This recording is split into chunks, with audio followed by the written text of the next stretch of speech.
अस्सलामु अलैकुम रहमतुल्लाहि ताला व बरकातहू। मुनाफिक की 3 निशानियां हैं। जो मुनाफिक हुआ करता है उसके बारे में आक़ाए दो जहां हुज़ूर सरवर कौनैन सल्लल्लाहु ताला अलैहि वसल्लम ने इरशाद फरमाया कि मुनाफिक की 3 निशानियां हुआ करती हैं, और ये 3 निशानियां आप जिस शख्स के अंदर भी पाएँ, जिसके अंदर भी ये 3 निशानियां आप देखें तो आप समझें कि वो मुनाफिक है। मुनाफिक की निशानियों में सबसे पहले हमारे आका हुज़ूर सरवर कौनैन सल्लल्लाहु ताला अलैहि वसल्लम ने इरशाद फरमाया कि झूठ बोलना उसकी आदत होगी। वो जब भी बोलेगा झूठ बोलेगा, जब भी बात करेगा वो झूठी बात करेगा, आपसे कोई सच्ची बात नहीं करेगा। यानी झूठ बोलना ये एक मुनाफिक की निशानी हुआ करती है। मुनाफिक की निशानियों में से सबसे पहली निशानी क्या है? झूठ बोलना। अब आप देखें, झूठ बोलने की आदत जिसके अंदर है, और जो ज़्यादा झूठ बोलता है, और झूठ बोलता है ज़्यादा या कम नहीं, बल्कि जो झूठ बोलता है उसकी मुनाफिक होने की ये पहचान हमारे आका हुज़ूर सरवर कौनैन सल्लल्लाहु ताला अलैहि वसल्लम ने फरमाया। और क्योंकि आप अच्छी तरह से जानते हैं झूठ एक ऐसी बीमारी, एक ऐसी वजह है कि झूठ बोलने से इंसान का वक़ार ख़त्म होता है, झूठ बोलने से इंसान की इज़्ज़त ज़ाय होती है, झूठ बोलने से उसकी जो पहचान है वो बुरे लोगों में की जाती है। झूठ एक बहुत बुरी बला है। जो शख्स झूठ बोलता है उसको मालूम है कि झूठ बोलने वाले की कहीं भी इज़्ज़त नहीं होती, जिधर भी जाता है ज़लील और ख्वार किया जाता है।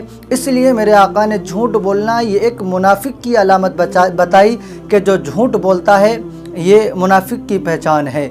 और दूसरी अलामत हमारे आका हुज़ूर सल्लल्लाहु ताला अलैहि वसल्लम ने इरशाद फरमाया कि दूसरी ये कि मुनाफिक की दूसरी अलामत ये है कि वो जब भी वादा करेगा तो वादा खिलाफ़ी करेगा। यानी कभी भी अपने वादे पर पक्का नहीं गुजरेगा। जब भी आपसे किसी भी तरह का कोई भी वादा करेगा तो वो वादा खिलाफ़ी करेगा, आपके अपने वादे पर वो पूरा नहीं उतरेगा।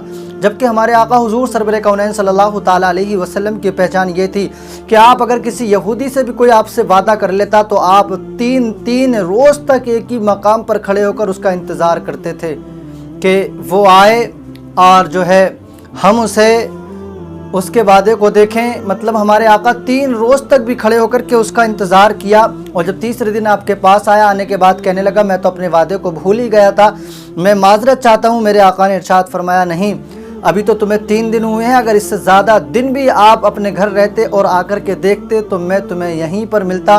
वो हमारे आका हुज़ूर सल्लल्लाहु ताला अलैहि वसल्लम के इस किरदार से उसने बड़ी मोहब्बत की और अपने आप को नबी पाक सल्लल्लाहु ताला अलैहि वसल्लम का दीवाना बना लिया।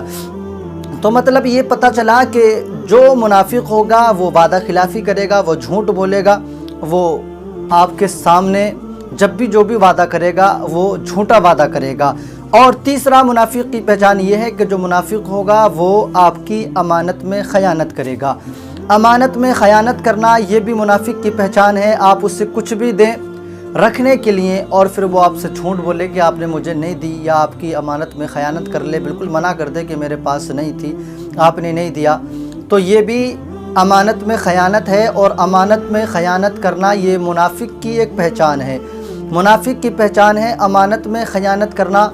आक़ाए दो जहां हुज़ूर सरवर कौनैन सल्लल्लाहु ताला अलैहि वसल्लम ने ये 3 काम हैं जो मुनाफिक होने की पहचान हमारे आका ने बताई। तो आप इन बातों से दूर रहें, मुसलमान होकर आप इन बातों से परहेज़ करें, क्योंकि ये मुसलमानों की पहचान नहीं है, ये मुनाफिक की पहचान है। हमारे यहाँ तो झूठ इतनी शिद्दत के साथ, इतनी तेज़ी के साथ बोला जाता है कि आदमी एक दिन का वादा करके एक साल गुजार देता है। उसे ये नहीं पता कि ये झूठ बोलना मुनाफिक की अलामत है, मुनाफिक की पहचान है। इसलिए ये 3 काम वो हैं जो मुनाफिक होने की दलील देते हैं। आप नबी के दीवाने, नबी के ग़ुलाम हैं, तो इन तीनों कामों से आप दूर रहें।